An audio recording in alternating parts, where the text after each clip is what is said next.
You're watching Shalom TV, celebrating Jewish culture. Well, again, from a Jewish perspective, there's concern about what the death of Osama bin Laden will mean for the state of Israel.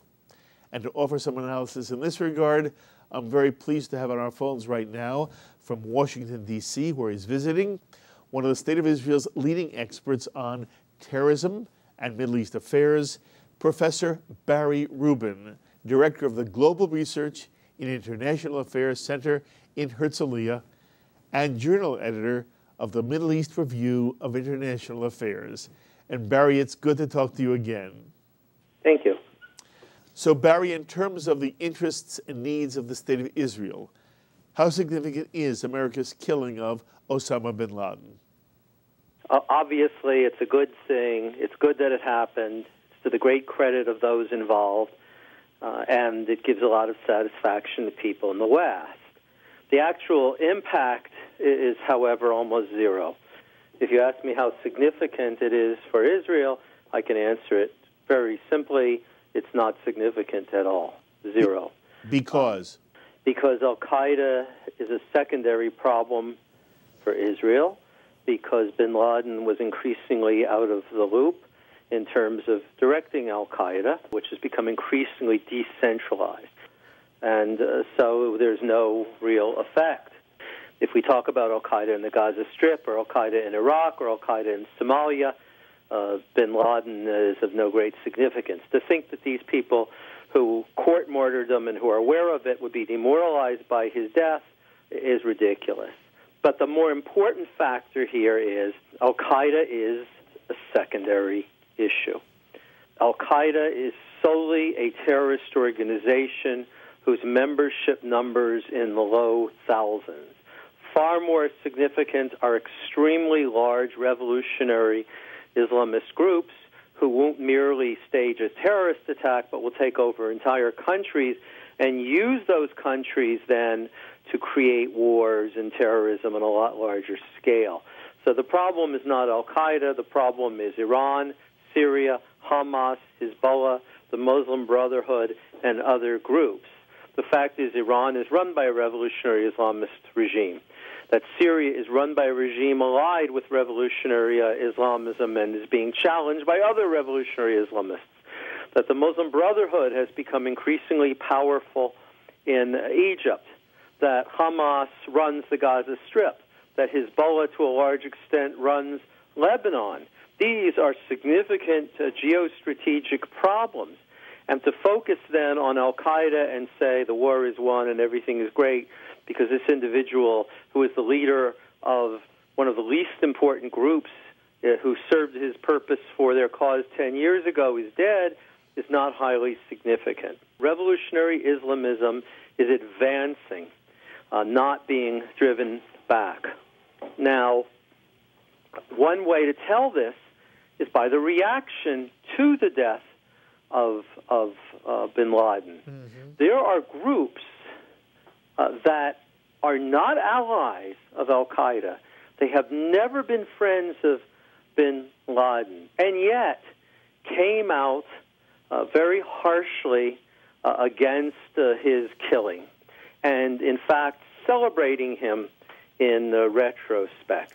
One of these groups is Hamas, and it happens precisely at the time that Hamas is signing a deal with Fatah, the ruling group in the Palestinian Authority, which receives funds from the United States and from Western countries. So now, if that aid continues, as it probably will, that means that U.S. taxpayer money and money from other donors is going to help fund Hamas, an organization that has just celebrated the greatness of Osama bin Laden.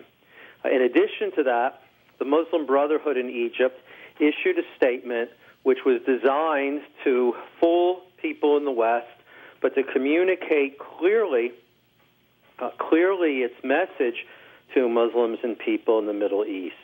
And again, quite shocking, because the Muslim Brotherhood didn't need to praise bin Laden. I watched the video of the interview with Al Jazeera given by the Grand Sheikh of Al-Azhar University. Al-Azhar University is the most important Muslim educational institution in the world. It is enormously authoritative and enormously prestigious. Historically, this has been controlled by the Egyptian government. In other words, if Hosni Mubarak was still running Egypt, Al-Azhar probably would have said either nothing about bin Laden's death or would have celebrated it, since he was an enemy of the regime in Egypt. In fact, on the current atmosphere, the head of Al-Azhar issued a statement basically calling for Israel's extinction, calling the killing of bin Laden an act of piracy, referring to his burial at sea, which, according to the U.S. government, was in fact a way of showing respect. They called it a moral crime. See, here's the problem. I mean, these people in Washington say, we're doing this to win Muslim support, we're doing that to win Muslim support, but and the media reports it as such, but the actual real live Muslims of the world condemn it.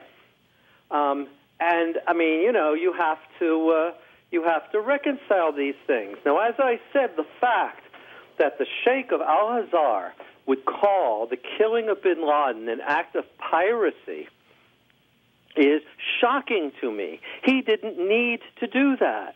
Why did he do it? Because of the atmosphere of growing Islamism and radicalism.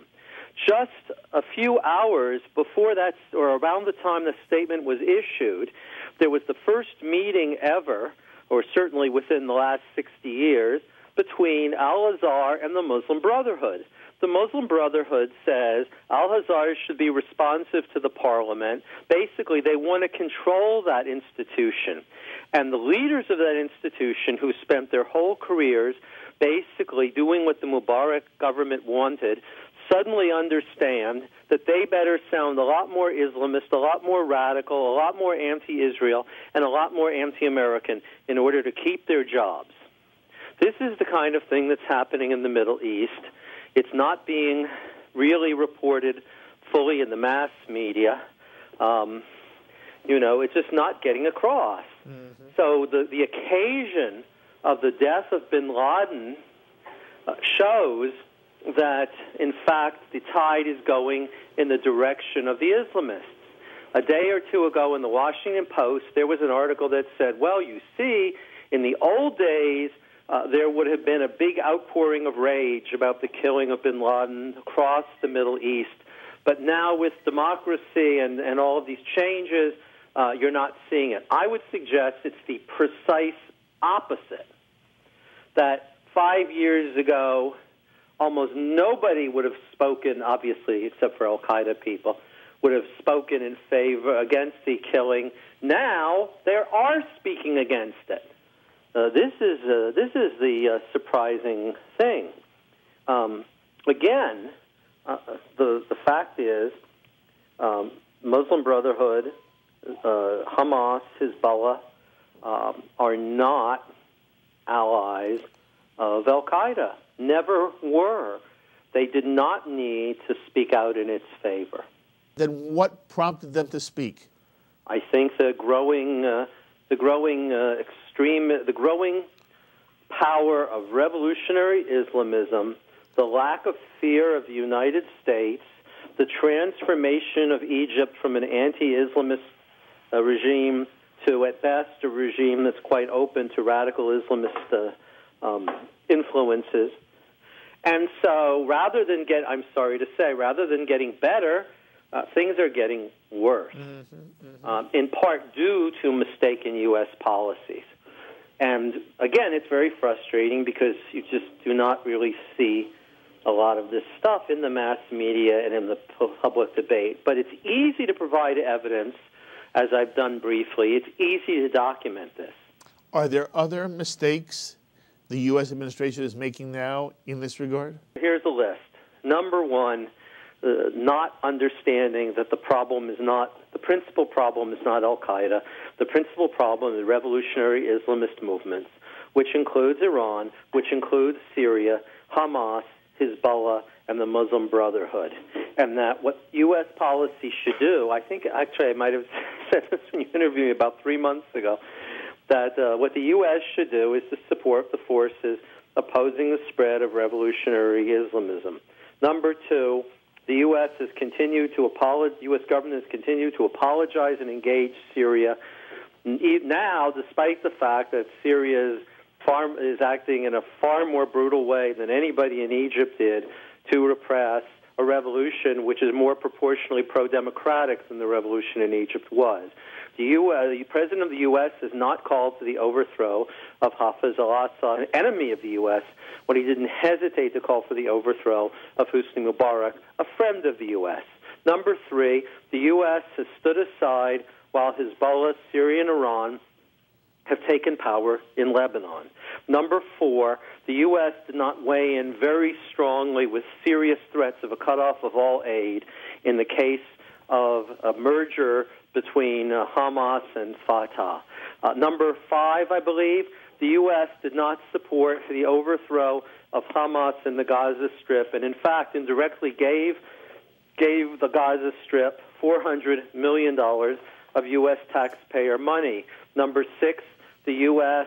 was far too eager to support the overthrow of the Egyptian regime, and even to say, without anybody asking, that U.S. had no objection to the participation of the Muslim Brotherhood in government. And number seven, the U.S. should have given stronger support to Israel, but not only to Israel, to the Egyptian government, to Jordan, and to Saudi Arabia. That's a partial list. Very, very good. Very impressive. You've said, in essence, the killing of Osama bin Laden has done virtually nothing to the al-Qaeda network. It's just you think al-Qaeda is not that serious a threat anyway. Do I have it right? Al-Qaeda is a serious threat of terrorism. Al-Qaeda is a serious threat of launching terrorist attacks on the United States. Al-Qaeda is not a serious threat to the stability of the Middle East, to U.S. strategic interests in the Middle East, or, in fact, to Islamist movements in Europe, which are largely controlled by the Muslim Brotherhood. At the same time, you seem to feel that from an American perspective, you understand why it was, at least symbolically, good for this to have happened.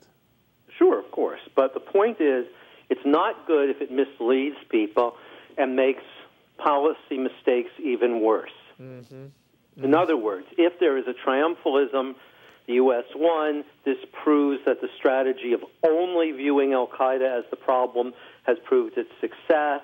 Now you see all these people in the Middle East like us because our policy is so great. We should continue to appease the Muslim Brotherhood and Hamas and Hezbollah and Syria. That would be terrible.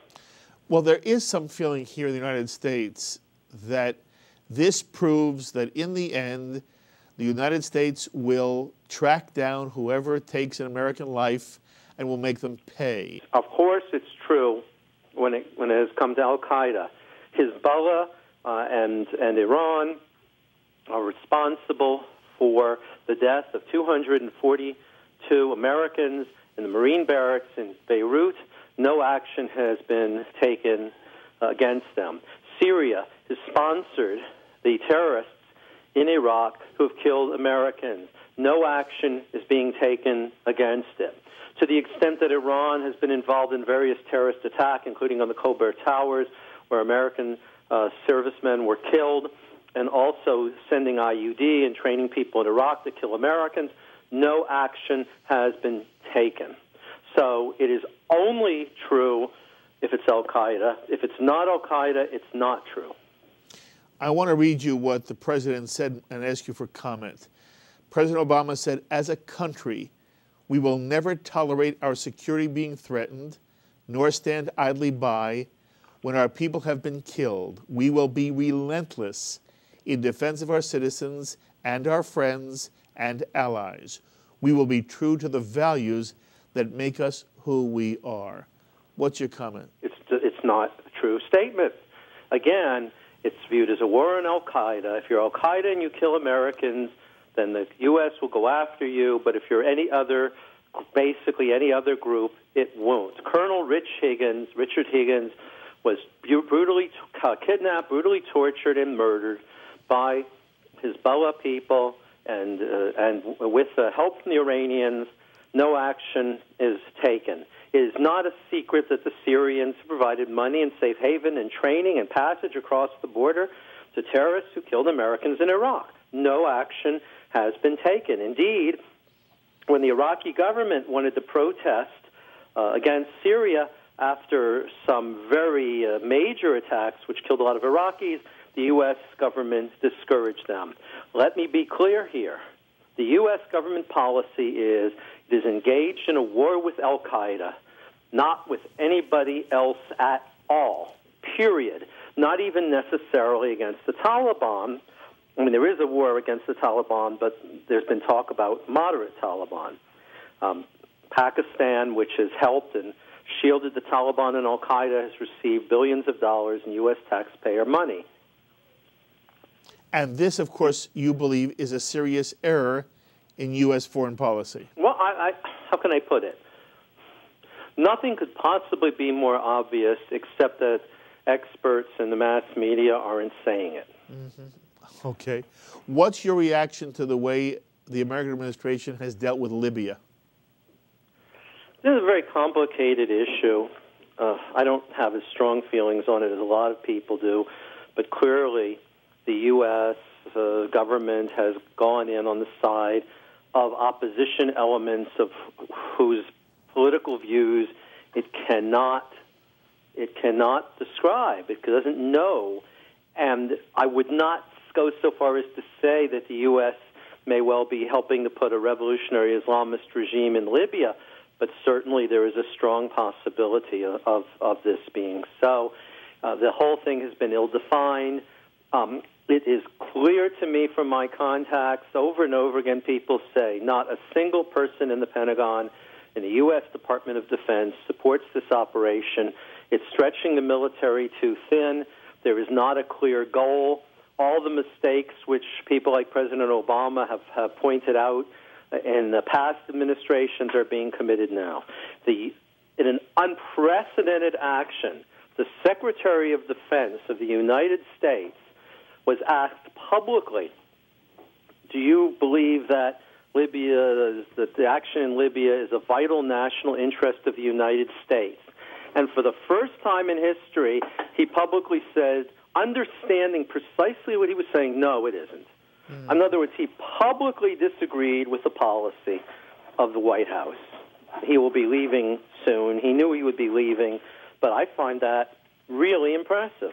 This just doesn't happen. So clearly, a lot of people involved and knowledgeable about this think it's a bad idea.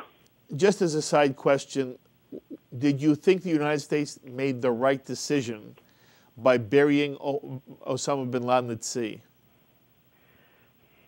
I mean, there's no simple answer to this.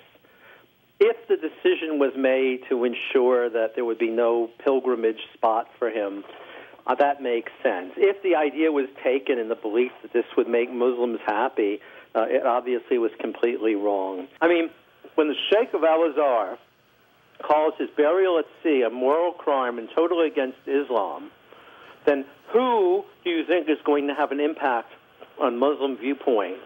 The former CIA advisor to the White House on terrorism, or the Grand Sheikh of Al-Azhar Mosque University? So clearly, it failed. Okay, Barry, I can't have you on with me without asking you to comment now on your reaction to this new unity agreement between Hamas and Fatah, the Palestinian Authority. From your perspective, what does this do to the peace process, and what do you feel the Israeli reaction is? Well, I mean, even though the peace process was pretty destroyed anyway, it destroys it completely.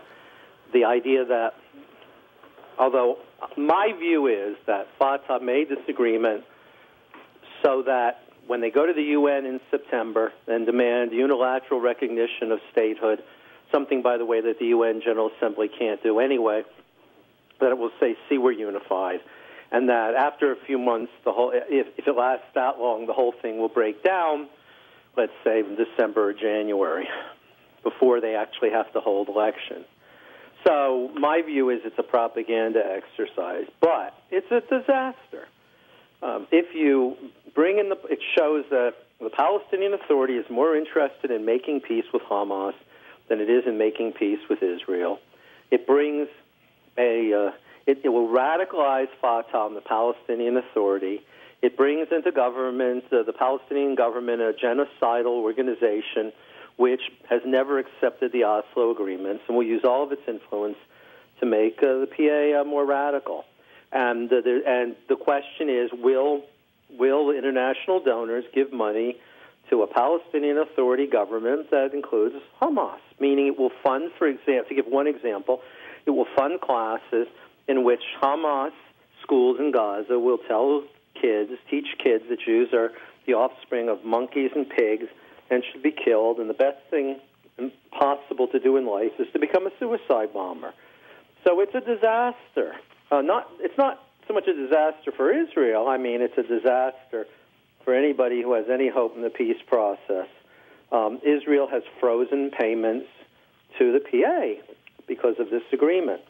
So, one should have no illusions about what this does, even though I believe it's a propaganda exercise that will not last more than 10 months, 9 months. You will hear some people in America argue this way, Barry.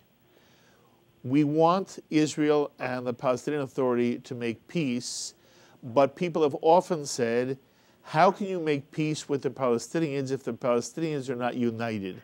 No, I understand. It seems like a paradox.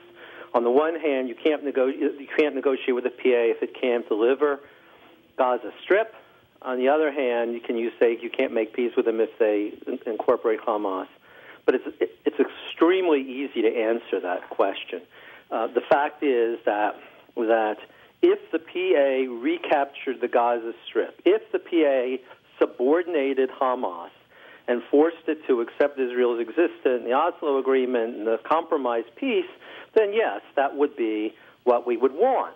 But for the PA merely to make a deal with Hamas, in which Hamas doesn't change any of its views and continues basically to control the Gaza Strip, that's quite different. If you have a government which subordinates the extremists and forces them to take a moderate view, that's one thing. If you have a government in which the extremists come in and add their views to the government program, that's a totally different thing. Mm-hmm. So that supposed paradox, which the PA can't win in either way, is not valid because it's not really taking control and it's not really uniting the Palestinians, except the Palestinians will now be united in the belief that you can't negotiate with Israel, and the long-term policy is to wipe Israel off the map. That's the only basis for unity there is in this partnership. Mm-hmm. J Street has applauded this unity agreement and is going to be meeting with Hamas in Ramallah. What's your reaction? My reaction is that J Street is an anti-Israel organization undercover. Its goal is to destroy American Jewish support for Israel. It has a long series of actions which prove that, beginning with their joining with the Iranian regime's front group in the United States 2 years ago to block sanctions against Iran. No one should have any illusions about J Street. It is not a dovish pro-Israel organization. It was deliberately created as a Trojan horse to have that effect. And again, no one should have any illusions about it. So as we wrap up then, Barry, in the aftermath of the death of Osama bin Laden, what is the most positive thing you see coming out of it? That bin Laden is dead, that maybe people in America elsewhere understand the need to directly eliminate terrorists who are threatening to kill and have killed one's people, and it will strengthen the view of the need to fight against revolutionary Islamist terrorists and anti-American forces. But it's going to be a struggle over the interpretation of what that event means. I love talking to you. You bring a perspective that is wonderful for us to hear, and we don't get to hear it as a rule. You're working on a new book. When is it coming out? Well, I have a book called Israel: An Introduction, which is being published by Yale University Press in August, and the book on the Nazis, the Arabs, and the Making of the Modern Middle East should be published by Yale University Press next spring. I hope when these books come out, you'll have a chance to maybe visit the United States and sit with us and discuss the books in person. I love talking to you whenever possible, and I wish you kol tuv v'hatzlacha in all your work, and I hope you continue to let us reach out to you for your wisdom. Absolutely. Thank you. Thank you, Barry. Be well. And those were the thoughts of Israeli Middle East expert and terrorism expert, Professor Barry Rubin of the Global Research in International Affairs Center. I also want to remind you to be sure to watch our conversation with Daniel Pipes as he discusses the implications of the death of Osama bin Laden, and be sure to watch our discussion with Micah Halpern and Stephen Boehm, also airing this week on Shalom TV. Until the next time, I'm Mark Golub. Be well, my friends. We would be pleased to send a complimentary DVD of this program to anyone who can send a tax-deductible contribution of $36 or more to the nonprofit organization Jewish Education in Media to help support our programming. Tax-deductible checks may be made out to GEM and mailed to GEM, Post Office Box 180, Riverdale Station, Bronx, New York, 10471. Please indicate the program for which you would like a DVD, and we thank you for your kind support.